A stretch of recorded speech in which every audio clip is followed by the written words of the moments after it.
everyone, welcome back to my channel, and today we are going to learn the factors that affect the rate of reaction. So there are different factors, for example temperature, pH, the substrate concentration, the enzyme concentration, and the last one is inhibitor. So let's discuss inhibitors in detail in this video. So what is inhibitor? As the name indicates, it inhibits something, it stops something, it stops the enzyme from working. Now, how would this happen? So what causes the reaction or the enzyme activity to get stopped? So there are two type of inhibitors. One is the competitive and other is the non-competitive. What is competitive one? Competitive mean it has some competition with the substrate. So the shape, the shape is quite similar. It has an equal chances of binding with active site. Now, for example, this is also square and this is also square. Let's say it's blue and it's green, and it needs to bind at an active site. Now, both have the same shape, both have an equal chances of binding at the active site. That's why they are called as competitive inhibitors. So each reduce by increasing substrate concentration. While what is non-competitive? Non-competitive competitive mean it has nothing to do with substrate. It's not going to compete with substrate, and it's not going to fight for the active site. Rather, it attach to some other site. It bind at alternative sites, and then it changes the shape of an enzyme. So it change the active site shape, and substrate cannot bind. Now, what is meant by shape? We have discussed this so many times. The shape means the bonding has changed. There would be different orientation of, you can say, atoms or a group of atoms, so that the reaction won't happen. So increasing substrate concentration has no effect on it. Definitely, if it's not working on active site, then there is no competition for substrate. So adding more substrate has is not going to affect it at all. So let's talk about reversible inhibitors.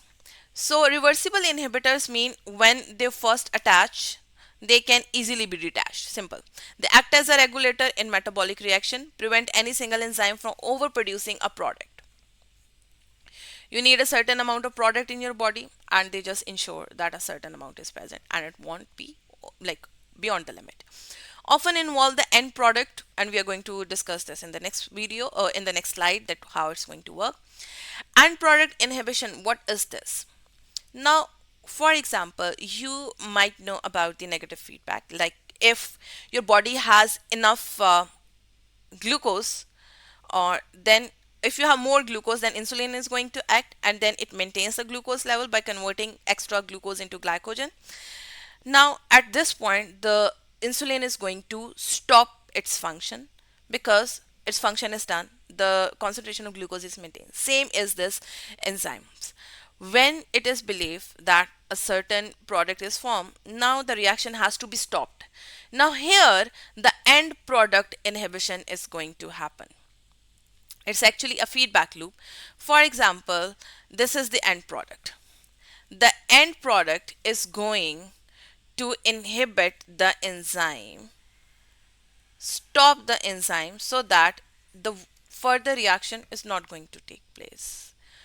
So this is reversible, and like if if the concentration decreases of a certain compound, then this inhibitor has to remove, and the substrate is going to bind with enzyme, and further reaction will take place.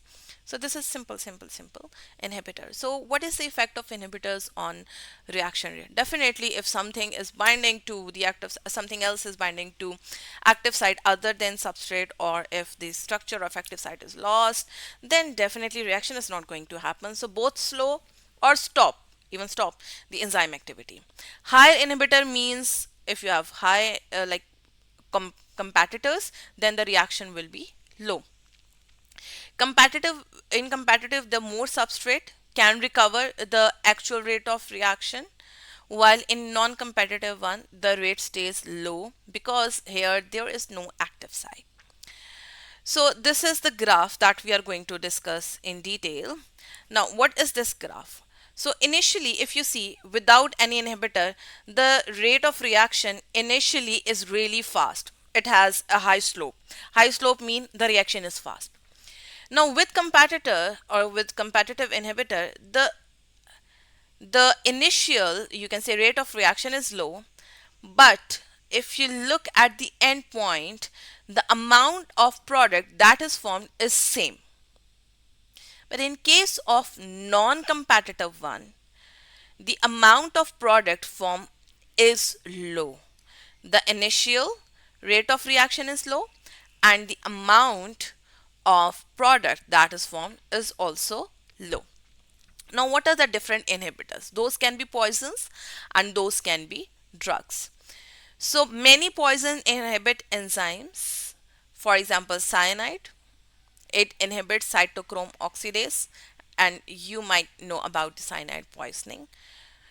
An enzyme controlling the last stage of aerobic respiration, the drugs, and drugs means you can also include the medicines and other one. The penicillin inhibit any enzyme that help build bacterial cell wall. Simple. And then it just destroy the cell wall and the infection is gone. If there is no bacteria, there won't be any infection. Simple. So poison and drugs can also act as an inhibitor one. So this is all for inhibitors. See you in the next video. Stay tuned.